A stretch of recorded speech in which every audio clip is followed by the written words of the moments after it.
আন্তর্জাতিক ব্যস্ততার কারণে গত আসরে আইপিএলে নিলাম থেকে নাম সরিয়ে নিয়েছিলেন সাকিব আল হাসান। তবে সম্প্রতি টেস্ট ও টি-20 থেকে সরে দাঁড়ানোয় আইপিএলের আগামী আসরে শুরু থেকেই সাকিবকে খেলতে পারবেন বলে জানিয়েছিল বিসিবি। কিন্তু এবারের নিলামে নাম তোলা হয়নি সাকিবের।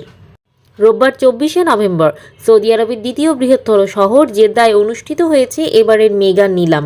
আজ সোমবার দ্বিতীয় দিনে নাম ওঠানোর কথা ছিল সাকিবের। এবার আইপিএলের নিলামে তার ভিত্তিমূল্য ধরা হয়েছিল 1 কোটি রুপি।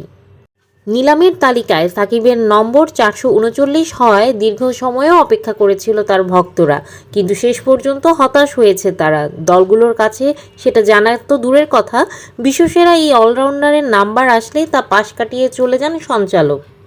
এর আগে গত 18ই নভেম্বর সামাজিক যোগাযোগ মাধ্যমে জাদেজার সঙ্গে একজন ক্রিকেটারের শ্যাডো ছবি দিয়েছে পোস্ট করেছিল চেন্নাই।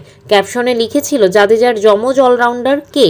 এই ছবি আর ক্যাপশনের সঙ্গে অনেকেই সাকিবের মিল খুঁজে পাচ্ছিল, আর দুয়ে দুয়ে 4 মিলিয়ে অনেকে ধরেই নিয়েছিল এবারে নিলাম থেকে সাকিবকে দলে ভিড়াতে চাচ্ছে চেন্নাই, কিন্তু তা বাস্তবে রূপ নেয়নি।